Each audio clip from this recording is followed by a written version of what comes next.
Bathara Ismaya adalah putra kedua dari Sang Hyang Tunggal dengan Dewi Wirandi atau Dewi Rekotawati, putri dari Prabu Yuyut atau Resi Rekotomo, seorang raja dari kerajaan Samudralaya.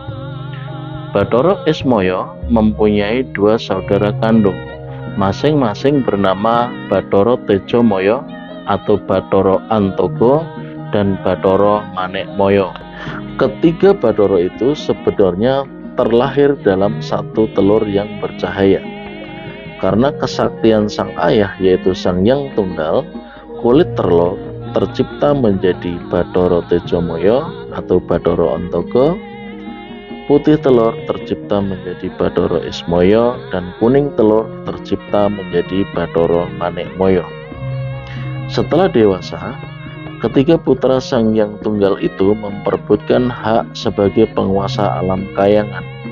Karena tidak ada yang mau mengalah, akhirnya Sang Hyang Tunggal menentukan siapa di antara ketiganya yang sanggup menelan Gunung Mahameru dan kemudian memuntahkannya kembali. Dialah yang berhak atas kekuasaan di alam Kayangan.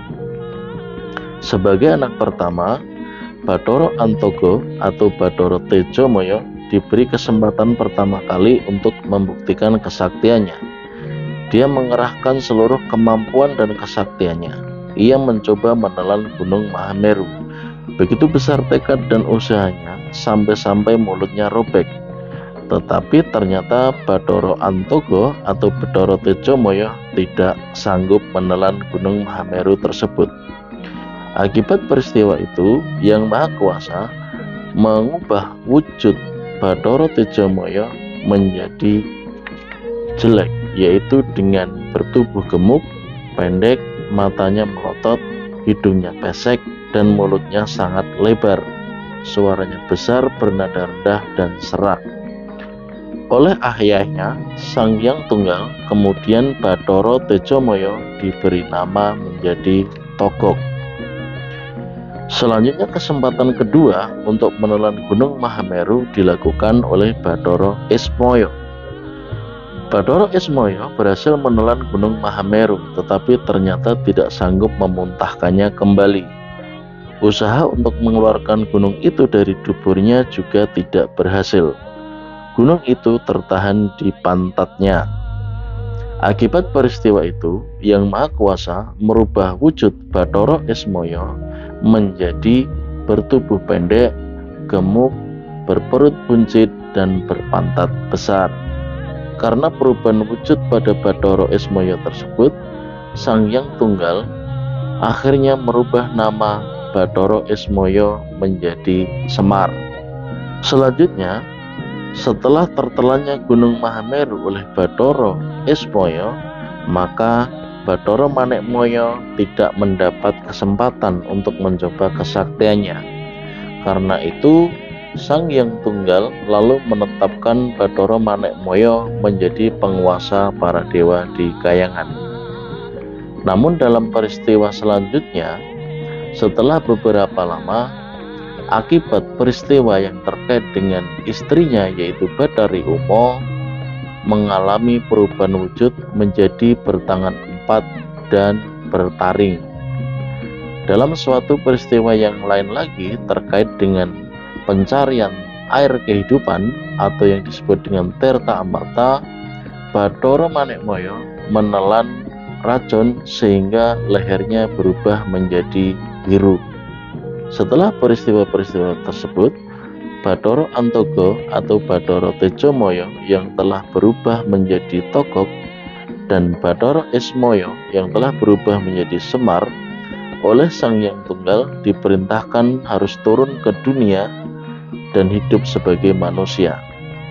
Sebagai manusia, Bathara Antogo kemudian yang diberi nama Togog ditugasi menjadi pamong para raksasa dan orang-orang yang bersifat jahat.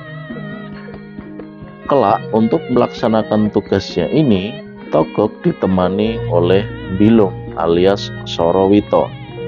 Selanjutnya, Semar dalam pengembaraannya selaku pamong manusia di Marcapada atau di bumi atau di dunia Semar merasa kesepian. Oleh karenanya, Semar meminta kepada ayahnya, Sang Hyang Tunggal, untuk diberikan teman. Sang Hyang Tunggal berkata, "Temanmu yang paling setia adalah bayanganmu." Seketika itu juga, bayangan Semar itu berubah wujud menjadi sesosok manusia yang serupa dengan Semar tetapi lebih kecil. Selanjutnya oleh Sang Hyang Tunggal, dia diberi nama Bagong. Dalam jangka waktu yang lama setelah itu, Semar juga mendapatkan dua anak angkat, yaitu Gareng dan Petro. Gareng dan Petro sebelumnya adalah seorang yang sama-sama bermuka tampan. Gareng sebelumnya bernama Bambang Sukskati, putra Resi Sukskati dari Padepokan Bluluk Tibo. Sedangkan Petro sebelumnya bernama Bambang Pecruk Penyukilan, putra Begawan Salantoro dari Padepokan Kembang Sore. Bambang Sukskati dan Bambang Pecruk Penyukilan terlibat dalam suatu perkelahian yang sangat lama karena berebut kesaktian. Pertarungan tersebut akhirnya merubah fisik mereka menjadi penuh luka dan penuh dengan kecacatan. Tubuh Bambang Sukskati menjadi cacat, matanya juling, hidung bulat bundar, tak berleher, perut gendut, kaki pincang, dan tangannya bengkok atau tekle dalam bahasa Jawa. Sedangkan Bambang Pecruk Penyukilan, tubuhnya menjadi sangat panjang, hidungnya panjang, dan perutnya buncit. Perkelahian di antara mereka yang sangat lama itu akhirnya diketahui oleh Semar dan dihentikan oleh Semar. Selanjutnya keduanya diangkat menjadi anak oleh Semar. Bambang Sukskati diberi nama Gareng oleh Semar dan Bambang Pecruk Penyukilan diberi nama Petro oleh Semar. Jadi, jika dilihat dari runtutan peristiwanya, Bagong adalah anak Semar yang paling tua dibandingkan dengan Gareng dan Petro. Dalam berbagai lakon wayang, Semar muncul sebagai pemeran utama.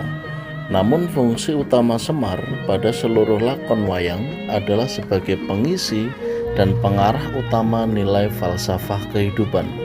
Setiap tindakan dan kata-kata Semar hampir selalu berisi nasihat dan mengandung bobot sebagai tuntunan. Semar, walaupun memiliki sifat amat sabar, sesekali pernah juga marah. Jika sedang marah, tidak seorang pun di dunia ini yang sanggup melawan Semar. Bahkan para dewa akan takut kepadanya. Senjata sakti Semar yang paling ditakuti oleh semua makhluk pewayangan adalah kentutnya.